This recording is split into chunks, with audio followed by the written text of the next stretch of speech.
Hello and welcome. In this video, let's understand how we can create a database in Microsoft SQL Server. So here I have opened my SQL Server Management Studio. Once you are connected to your database, you can see we have this database folder here. And currently there is no database created. To create a new database, there are multiple ways. One, you can click here and click on new database. This will open up a wizard. Here you can provide the details and create the database. But in this demo, we will be creating database using SQL query.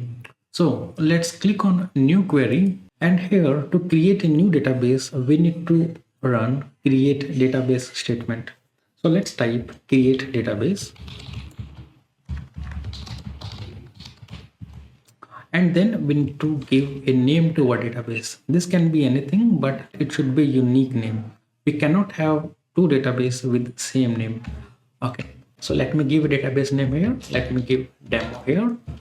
And then we can either select this and click on execute, or we can just click on execute directly also. Right?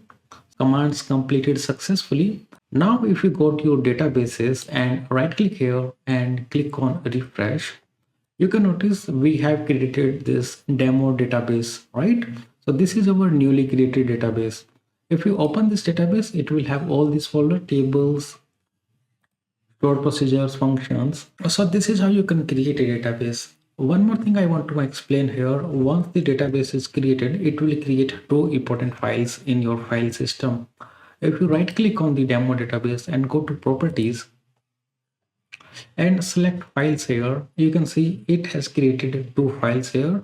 One is the rows data that will actually hold the actual data that you are going to store in your tables. And the second one is the logs. Whenever you will perform any transaction like update, delete, those kind of operations will be logged here. And if you want to know the path where this file will be, you can see here in the path at this location we will have these two files, demo.mdf and demo_log.ldf, that will have the log data.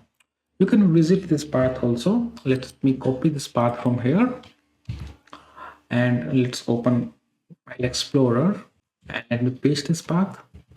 You can see we have this demo.mdf and demo_ldf. So whatever data you will create in your database will get stored in this file demo.mdf, and demo_log will be used to write logs inside it. So that's it for this video. In next video we will see how we can create tables and perform insert, update and delete on a table.